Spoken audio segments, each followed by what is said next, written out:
I began my experience with online teaching when we had Blackboard on campus as a course package system at the university. And I really liked the advantage of going paperless, having all assignments and all my materials for my students online, and everything they handed to me was online, and there was a way for them to communicate directly with me without going through email through that system. But that was still during a full face-to-face class. And then I started taking courses here, like up here through the Office of Information Technology, learning how to do different kinds of things with that program. And then when we transitioned to Canvas, the same. How to create an online syllabus and do some more high-level things for me that were higher level. And then at some point, I think what got me into the hybrid situation was I was looking for a way to help my students do close readings and discussions of films or film segments. So I had carefully chosen like 5 and 10 minute film segments, for example, showing a teacher doing something in a classroom where I wanted to just watch a brief part of it and then stop and then discuss what was she doing, what was she not doing, how were the students responding. And I found the best way to do that was online. So the students were at their computers and I would put up a link to the film and then we would watch it. And some students would chat during the film, but otherwise I would just tell them, watch it, and then we'll come back and chat. And it was amazing. I've done it in class as well, where I would bring in a film to the classroom, turn off the lights, watch it, and then open it up for discussion. But there's something about each student watching it on their screen and then being able to chat about it. The reading was much closer. The nuance of what they noticed was a finer grain, and they were able to talk about it in more depth. So I just started doing that. And at first I wasn't officially hybrid. It was just like we would take 3 or 4 weeks out of the semester and do this, but that became so successful and the discussions around that became so elaborate and so deep that I thought it was a different dynamic to the discussions we were having face-to-face. So I decided to make it hybrid, like about half and half. I think there are the advantages and challenges to both situations, online versus face-to-face. Particularly, let's talk about Socratic teaching for a bit. So one of the things, one of the basic formats of Socratic teaching is the dialogue, like a reasoned dialogue where we're discussing an issue and people disagree and they're offering each other reasons and they're challenging each other's reasons and they're building on each other's ideas. And it's structured as an inquiry where we're trying to arrive at the most reasonable idea. When you do that face-to-face, it's very powerful because you can read body expressions and facial expressions and you can convey emotion in a number of different ways. But we're talking one at a time, like when we're sitting in a circle in a classroom and I have the students call on each other. So one student will talk as long as they want, they'll explain themselves and then they look around to see who's wants to respond to them and then we'll listen to them. And it's very thoughtful and it's slow so we can be more aware of the nuances of what people are saying. And just think very carefully together. It's very powerful. When I try to recreate that online, there's some challenges because what I usually do is I use the chat room function. I could use one of those programs where people like wave their hand and they comment one at a time. But for other reasons, I don't do that. I really like the energy of the chat room. So we're all in a chat room together and we're discussing something. And it goes really fast, and there's a lot of contributions, which is, on the one hand, great because more ideas come out, but on the other hand, there's so many that it's hard to process and think really carefully through. I'm a big, big fan of wait time and being slow. And it's easier to do face-to-face. So when I ask a question in class, on campus, face-to-face, I take 2 full breaths before I let anybody respond. I just kind of and even if nobody responds, I look around the room and I just wait, 2 full breaths, and then I go on if nobody, or if I say, does anybody have questions? Almost every time when I ask, are there questions about this, or what questions do you have about this? Nobody, that's a silly question to ask. Nobody will. But if I wait 2 full, slow breaths, almost always, toward the end, there will be a couple people who did have questions or thought of one. And I explained in the beginning of the semester that when I do that, it's because I value, it's really for me. It's for me to take a break, take a few deep breaths, chill out, slow down. And it's also pedagogically an effective thing to do. But I'm not trying to create tension so that somebody fills up the silence. I'm not trying to manipulate them or pressure them into speaking. That I want us all to use silence in teaching and learning. As a teacher, I want to use silence, and as students, they should, like you just said, they should give themselves the gift of some silence. Like, give me a few minutes to think about this deeply before I respond. That's harder to do it's not impossible, but it's harder to do in the online. You just have to be more deliberate about it, especially like in a chat room. There's something about the chat. I think that they speak in a much different way when they're typing on chat. I think partly because they're so tech savvy now, kids, they're so used to that. They've grown up texting and communicating that way. But there's also a casualness to the kind of discourse that happens in that format, as opposed to when they're speaking in front of each other in a classroom with me standing there. They try to sound more formal. They try to use words, that are more jargony. And so there's a real fluidity and a real there's almost a tighter sense of community when we're in the chat room, which is ironic, because even they'll say I'm missing people, I'm missing people's faces. It'll be good to see each other again when we get back to class. But there's a real there's a jokiness and there's a wit, a level of wit that rises when we're in the chat room that's really interesting. Another way that we build community with the online work is through, for example, organizing reading groups online. So ever since I've been using, Blackboard and then now Canvas, I've had them do the course readings in small reading groups. So I just have I have Canvas randomly assign students into 4 or 5 or 6 reading groups with 4 or 5 people in each one. And I ask them to read the reading, and then I give them a few prompts to respond to, but everybody in their reading group sees each other's responses. And the idea, again, is that you shouldn't expect to understand something you've just read yourself for the first time. You should see what other people got out of it and how they interpreted it and the meaning experiences they brought to it, and you share yours with them. And that's possible in a small group, so that's why I divide them into small groups. And then when they come back to class, they've at least had that interaction first, and then we all interact about the reading together. I think when we're doing face-to-face, the protocol that we use when we're doing a Socratic dialogue in class is very structured, and it's very intentionally slow-paced and thoughtful.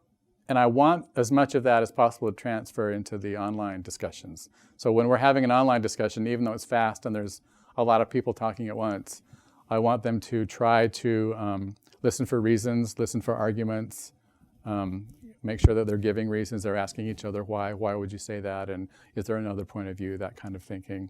But in terms of community, yeah, it's central to all 3 of these pedagogies that we learn as much from each other as we do from whatever materials we're getting or from the professor. And that we're trying to, like what I've been saying in Socratic pedagogy, think well, know your way around an argument, and think for yourself independently, but think with others.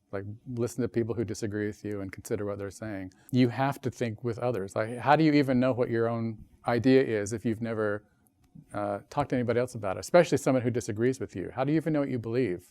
Unless you have the chance to say, well, this is what I think, what do you think? And consider a lot of different points of view and understand the reasons behind them. So according to that philosophy, you can't even do good thinking alone.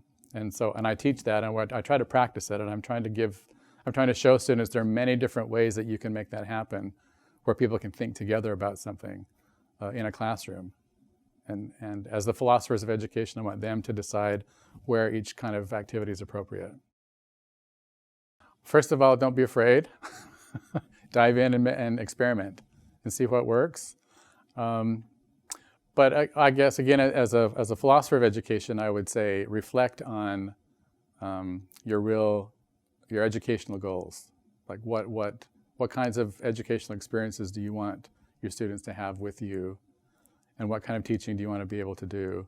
And just think carefully about how different kinds of mechanisms, anything like from a chalkboard to the Canvas online chat, will enhance that or make things difficult. And be prepared for surprises, because you can't predict all the good things and all the difficulties that will come up when you try something. The course I teach most often is philosophy of education. And so I'm always telling my students, that refers to you. You're the philosopher of education. And whatever we do here, I want you to be stepping back and thinking, what kinds of learning experience are you having as a student when I use this format versus this format? When would you use an in-class, face-to-face Socratic dialogue versus an online chat discussion around a film? Like what are the pedagogical advantages of each? One of the things my students love most about being online, and this happened maybe the first semester I tried it, is I got the comment, I don't have to wait to be called on to speak. And I hadn't even thought of that before, but that, on the one hand, that accounts for how much more participation there is. So there's a different quality of participation that I talked about. It's more casual, but there's also just in terms of volume, and I think this is significant when we're, especially around my classes, because they're so much discussion oriented. My classes aren't really about here's some information and can you retain this information. It's about we need to be thinking together. We need to be live together, challenging and supporting each other to think deeply about certain things. So we really rely on each other for the good ideas. Like some good ideas we'll get from our readings, but a lot of our good ideas will come from each other, from our experiences and from just our live, deep thinking about things. And just the sheer volume of words and ideas that come out of the students in the chat room is like 10 times more than in a classroom. Mostly because they're speaking at the same time, they're chatting at the same time. That really does something. I mean, it gives us a lot more to think about in terms of the content.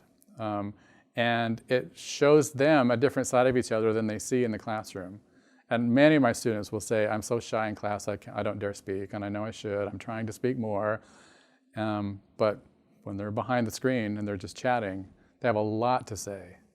And other people in the class will respond to what they say. So they get the experience of, oh, I had something important that somebody thought was a good idea, wanted to comment about. It builds confidence in their ability to speak out in class when we're back in class.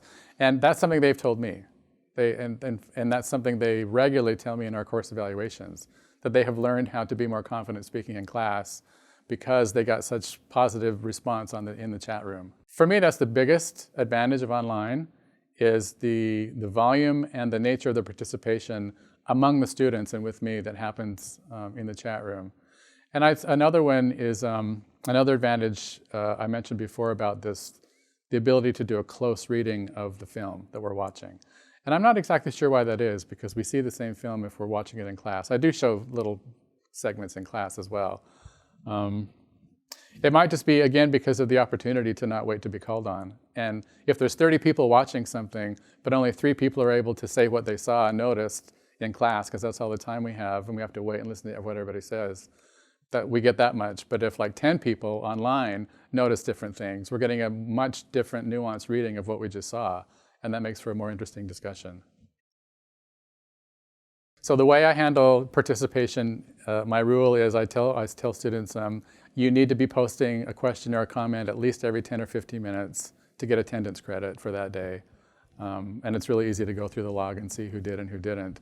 And I do that right after each class online, I do that. And if a student has said hello at the beginning and then said goodbye at the end, I'll just send them a message and say, unfortunately, you can't get attendance credit for that. I hope you're okay. I hope nothing bad happened or technology problem happened. But I also tell them, I don't know where you are when you're sitting in front of me in class. Even if you're not looking at your phone or you're just kind of staring, I don't know where your mind is. You might not really be with us. So that's something we talk a lot about, controlling our attention, and do you have the ability to decide where your attention is, like during class or while you're cooking or whatever. I actually think it's easier for a lot of students to stay engaged in what we're doing when it's online than when they're sitting in class, even if we're sitting in a circle, and even if I'm doing dynamic things. First, let me talk about just managing the volume live as that happens, because it's a lot. So I have like a few guidelines that I offer students about what the chat experience is like, and one of them is don't expect to be able to read and respond to everything that happens, because with 30 people in the chat room, that's just impossible. And if 10 people type something at the same time and all of a sudden there's this much to read, we can just slow down and we'll just give ourselves time to read through, and then we can sort of pace ourselves, and it works. We would just sort of self-regulate, and so that's one thing. We just learn to self-regulate and slow down when there's too much going on and when it's too fast. And then I also, part of what I teach is contemplative pedagogy, which is about bringing mindfulness and meditation exercises into the classroom. So I do that when we're on campus, I do that live. Like we have a 5-minute meditation that I lead them through. And when we're online, I have links to guided meditations, or just even like the sound of a bell that I will post. Like once or twice, I'll interrupt the fast chat and I'll say, okay, we're going to take 3 minutes now for a meditation break and just chill out. Try to stop thinking, try to stop your mind from racing and just pay attention to the sound of the bell or something like that. And then when we come back, they're ready to go again. Yeah, and that's one thing I'm trying to teach them is how to stop the boulder from rolling downhill in any life situation. Like, are you able to notice when the boulder is rolling downhill and something needs to be done? And then when you notice that, do you know what to do? And here's one thing you can do, just like stop and take a break and go for a walk or take a meditation break. Media and technology. Try to get them to reflect on their habits of media and technology use in their own personal lives, which includes education, which includes all the media and technology they're using in school, but also outside of school. How does our media technology make us more aware of race, class, gender issues, or put us to sleep and make us part of the problem, make us more racist by the images we're consuming? And on the level of like spiritual well-being, what is that doing to us? Is it helping us? Is it like inflaming artificial desires in us, including the media they're getting at school, right? Is it making you more competitive? Is it making you more less sure of yourself, more doubtful of yourself, more confident, more compassionate, more caring, more calm, more dignified, or more angry? So I invite them to reflect on what I'm doing with them and the uses of media that I'm using and what is that doing to them, and to talk about that. I just have a few classes that are fully online. And when I have that situation, I give myself certain hours during certain days. It's different from I try to respond every day to the messages I get. I get so many emails that I ask students not to email me ever because I can't possibly answer all the emails I get. So I tell them before I check email, I check the Canvas messages. So please use Canvas message, and I check that every day, and I prioritize my students before I look at my other emails. So that's just for questions about class and things that come up. But in terms of responding to assignments and stuff like that, I schedule myself certain hours during certain days. I think both face-to-face and in an online chat experience, it's pretty easy to tell when the students have taken over, when it becomes their discussion and not mine. They go on without me. They're responding directly to each other, like agreeing or disagreeing and explaining why, and taking things further and telling another story that adds another aspect to it. And instead of me continually jumping in, what does somebody think? What did you think about that? Did you hear what she said? What's your response to that? I don't have to do any of that. In fact, if I can get a word in edgewise to make a logical point, then I'm lucky. That energy is very exciting for them and for me, because then they really know that they're the ones doing the thinking. They are the philosophers in the room. That goes back to, what is your view of pedagogy? What's your view of learning? Like what are they supposed to get out of this? If it's, I know that there are classes where there's a lot of information that needs to be somehow delivered, and that's appropriate and that's legitimate. But there's so much more to the educational experience than taking in information, and most of that comes through communication, through the exchange of ideas. And to get young students, especially, like in elementary school and preschool, to become confident in that, and so that they understand that, yeah, they're going to get some stuff from the teacher and from the materials, but they're going to learn a lot from just sharing with each other and hearing each other's ideas. That's what I'm working for.